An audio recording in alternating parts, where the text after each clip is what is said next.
Fala galerinha, tudo bem com vocês? Eu sou o professor Max, sou professor de Geografia e hoje a gente vai falar sobre população. Vamos lá?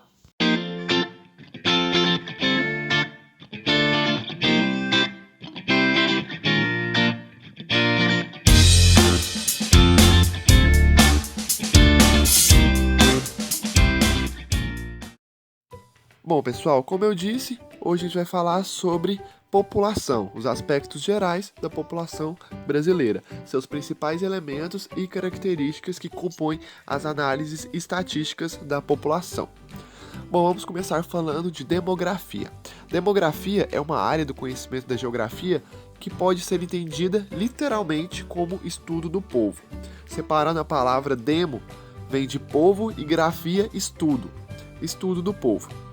Também conhecida como geografia da população, ela tem como base a análise e a interpretação dos mais diversos dados quantitativos oriundos das estatísticas populacionais.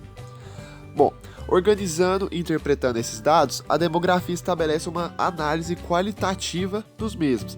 Assim é possível mapear os mais diferentes aspectos demográficos, utilizando esses dados como base para estudos sociais, políticos, econômicos e para aplicações práticas de decisões governamentais. Essas estatísticas colhidas pelos dados, pelos órgãos de estatísticas, são fundamentais para as políticas do governo brasileiro, realocando recursos, investindo em determinadas áreas de acordo com os relatórios oriundos dos órgãos de análise demográfica. Isso é muito importante para a política e a gestão social. O principal órgão que mede as estatísticas e a demografia é o IBGE, Instituto Brasileiro de Geografia e Estatística. Ele que realiza todos os estudos e mapeamentos populacionais do Brasil. Bom, agora vamos falar um pouco dos principais conceitos da demografia.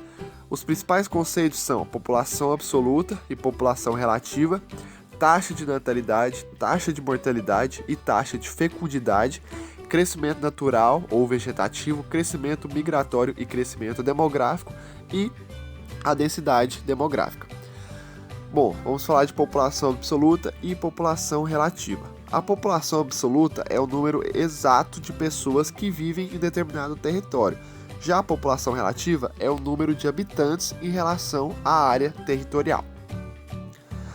Taxa de natalidade, taxa de mortalidade e taxa de fecundidade. Isso é muito importante para entender os aspectos demográficos de um país. A taxa de natalidade é o número de nascidos vivos para cada 1.000 habitantes. Vamos colocar um exemplo. Se em uma cidade de 100 mil pessoas nasceram 15 mil crianças durante um período de um ano, então a taxa de natalidade é 15 por 1.000. Já a taxa de mortalidade é o número de óbitos para cada 1.000 habitantes. Vamos seguir o mesmo exemplo. Na mesma cidade, de 100 mil pessoas, ocorreram 10 mil mortes ao longo de um ano. A taxa de mortalidade é de 10 por 1.000. Nesse caso, como a taxa de natalidade foi maior que a taxa de mortalidade, representa um crescimento populacional dessa região. E por último, a taxa de fecundidade é uma estimativa do número médio de filhos que uma mulher teria até o fim de seu período reprodutivo. Bom, agora vamos ver alguns gráficos que mostram essas taxas em análises estatísticas dos dados de como aconteceu nos últimos anos no Brasil. Bom, primeiramente, a taxa de natalidade. Aqui o gráfico nos mostra os anos de 91, 95, 2000, 2005 e por último o ano de 2010. Analisando as informações que esse gráfico nos passa, é possível perceber que no ano de 91 houve mais natalidade, a taxa de natalidade é maior em relação aos outros anos, principalmente em relação aos anos 2010. Praticamente todos os estados sofreram uma redução na taxa de natalidade. Porém, isso não quer dizer que a população sofreu uma redução em seu número, mas que o crescimento reduziu. Continuou a crescer, como a gente vai ver a seguir, mas esse crescimento diminuiu. Bom, agora a taxa de mortalidade. A taxa de mortalidade aqui está sendo mostrada da década de 40 até o fim do século, o ano de 1999. A gente percebe, analisando as informações que esse gráfico nos passa, que também houve uma queda brusca na taxa de mortalidade do Brasil. Então, se a taxa de mortalidade acompanhou a taxa de natalidade, então manteve uma linha razoável. Se a taxa de mortalidade for superior, for maior que a taxa de natalidade, aí sim a população vai começar a reduzir o seu número total. Bom, e agora a taxa de fecundidade, a evolução da taxa de fecundidade no Brasil em filhos do ano de 1940 a 2010 também sofreu uma queda brusca, como também a taxa de natalidade e a taxa de mortalidade. Bom, agora vamos falar do crescimento natural, crescimento migratório e crescimento demográfico. O crescimento natural ou crescimento vegetativo de uma população é determinado pela diferença entre a taxa de natalidade e a taxa de mortalidade.